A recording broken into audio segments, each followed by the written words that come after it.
بسم الله الرحمن الرحیم. معرفت شناسی قرآنی. قلم خدا.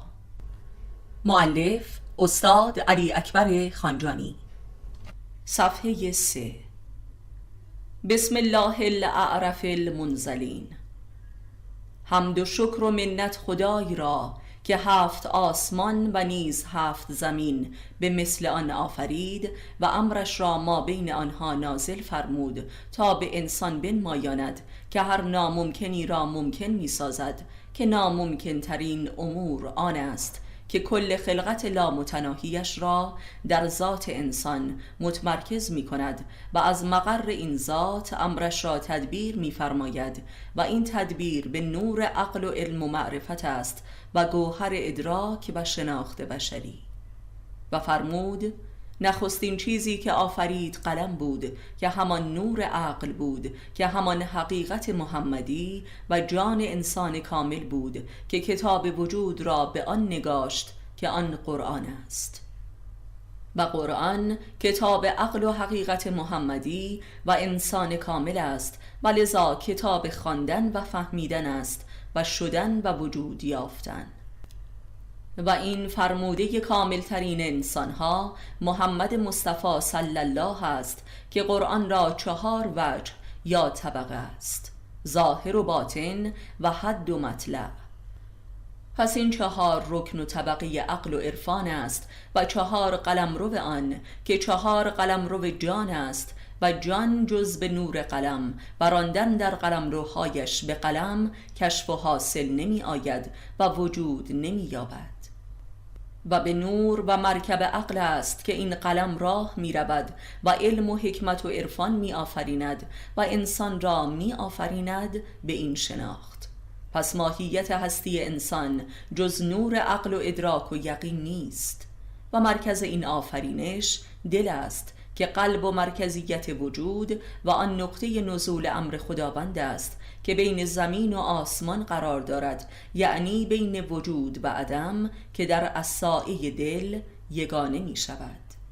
و قلب کانون اصائه یعنی حضور و نظر و امر اوست، یعنی محل نزول و خواندن کتاب وجود یعنی قرآن است، یعنی محل تابش نور ازل یا عقل است.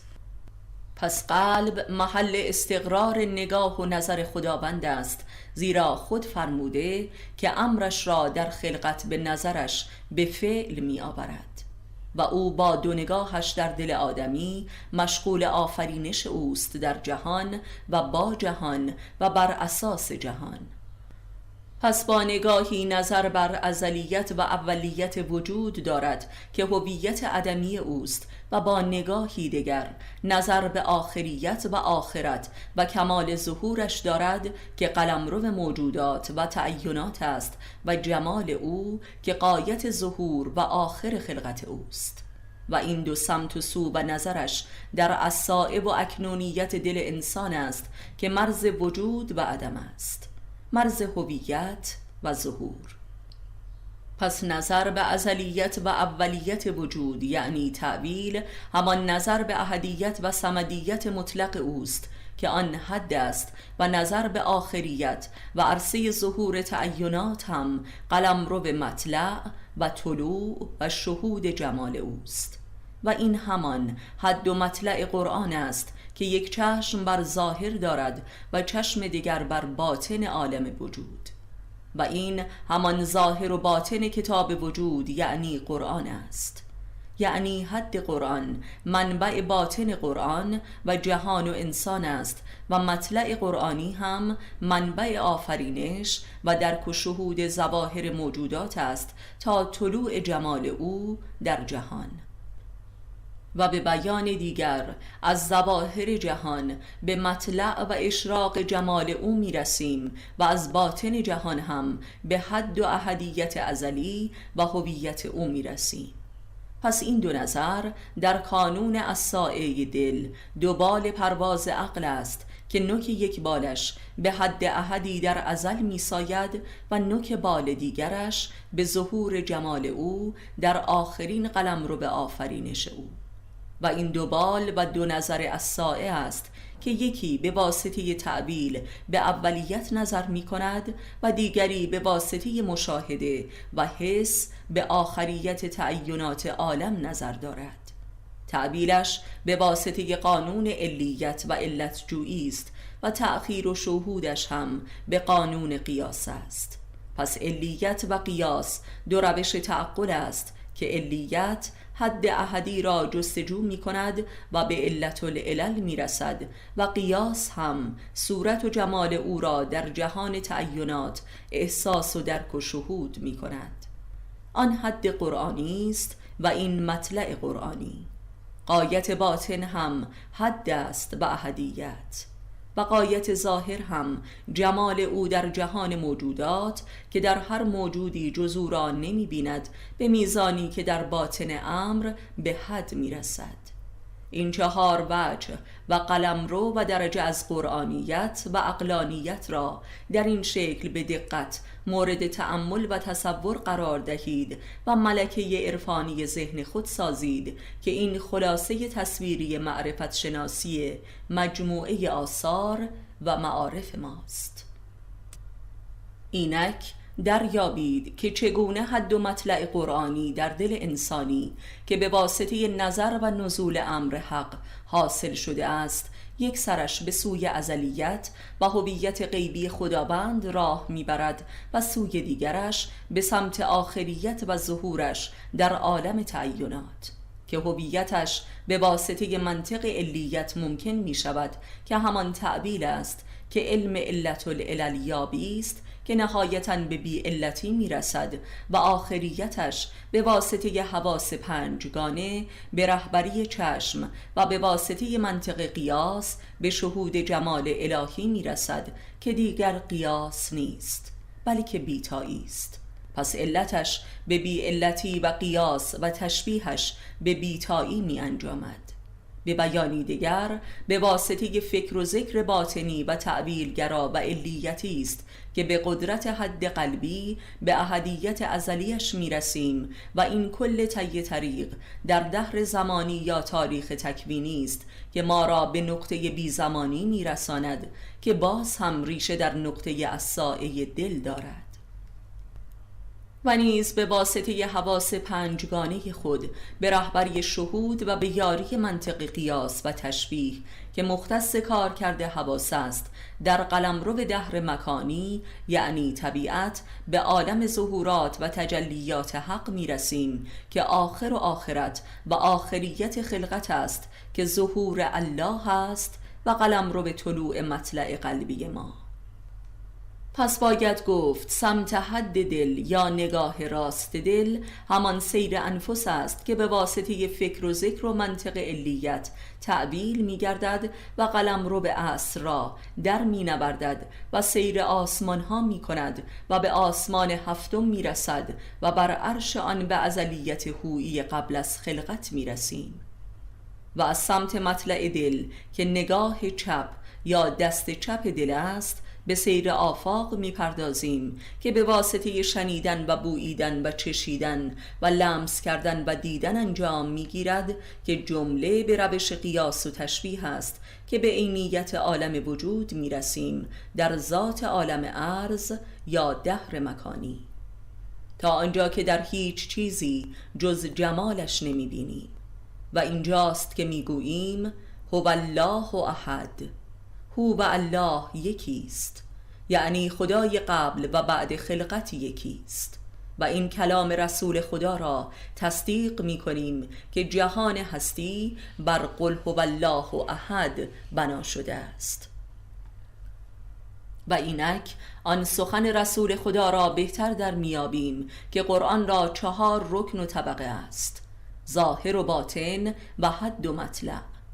ظاهر قرآن هم ظاهر عالم تعینات در طبیعت است که عین ظواهر آیات است. پس آیات قرآنی و آیات خلقت یکی هستند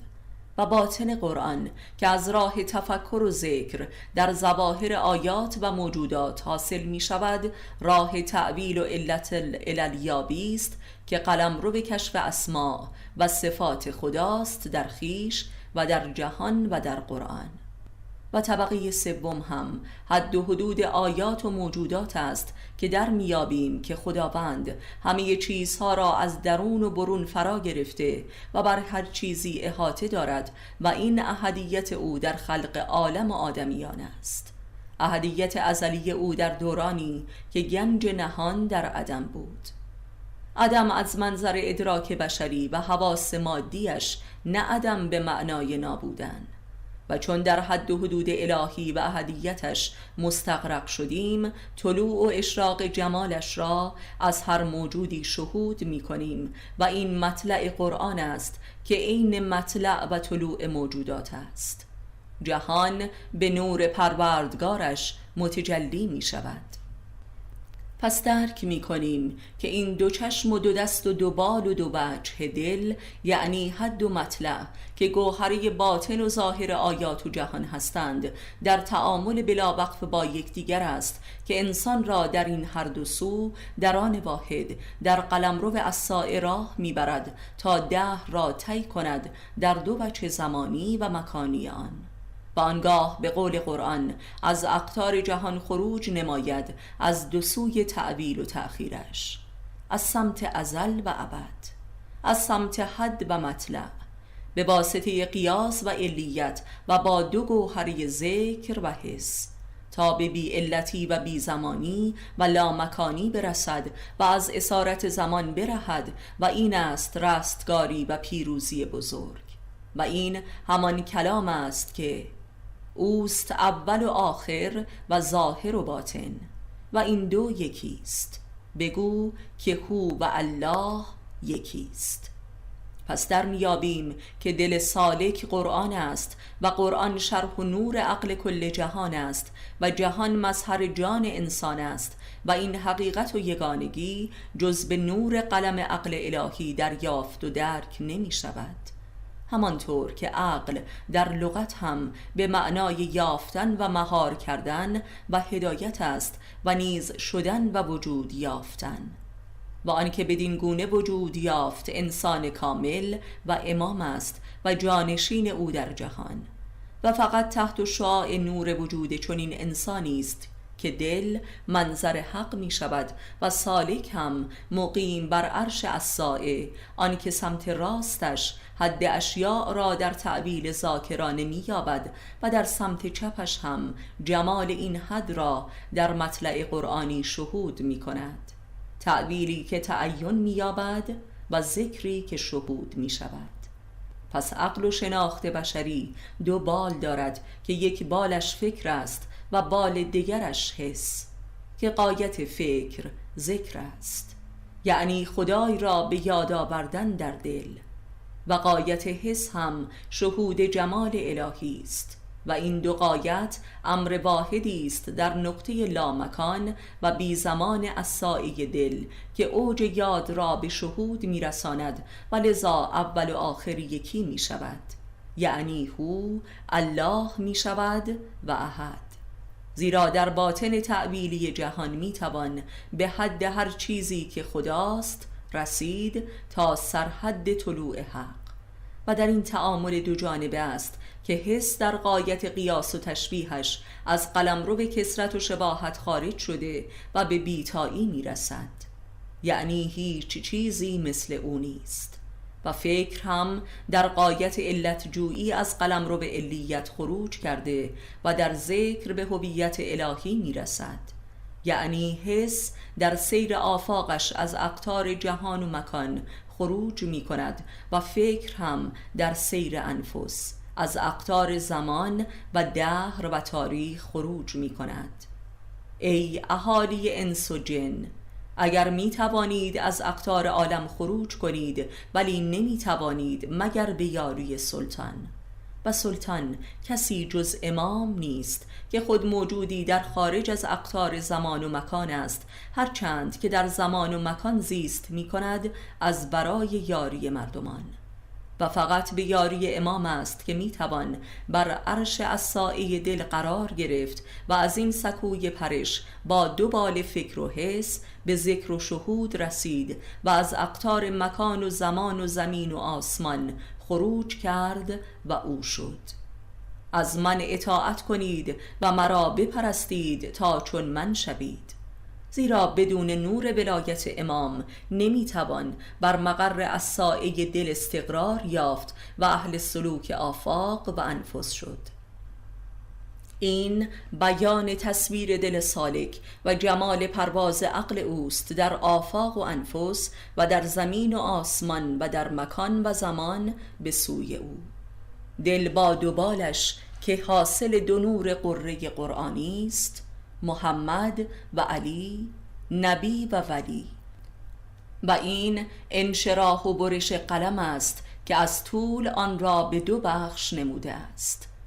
جهت درک تفصیلی واژه ها و مفاهیم کلیدی به مجموعه آثارمان رجوع فرمایید، مثل قلم، عقل، الساعه، نور، قرآن، دهر، نظر، فکر، قلب، حد، ذکر، شهود، مطلع و غیره.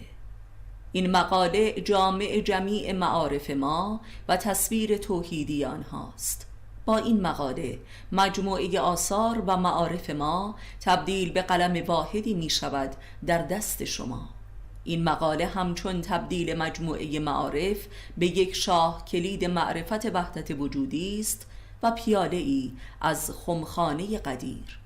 سعی کنید مفاهیم این مقاله را درک نمایید و این تصویر عرفانی را در ذهن خود نهادینه کنید. این کوتاه ترین و کامل ترین مقالات این بنده است که مجموعه معارف ما را تبدیل به یک دستگاه واحد وجودی و عرفانی قرآنی نموده است که اگر 1000 بار هم مطالعه فرمایید هر بار خواهید گفت حالا تازه دیدم. این تصویر آن قلمی است که خداوند به واسطه اش کتاب وجود را نوشت و آن را امر به آفرینش فرمود. اگر این تصویر متقارن را از نقطه تقارنش دوتا کنید، شکل کامل قلم را خواهید یافت که اول و آخر و ظاهر و باطن به هم می آید و هو و الله یکی می شود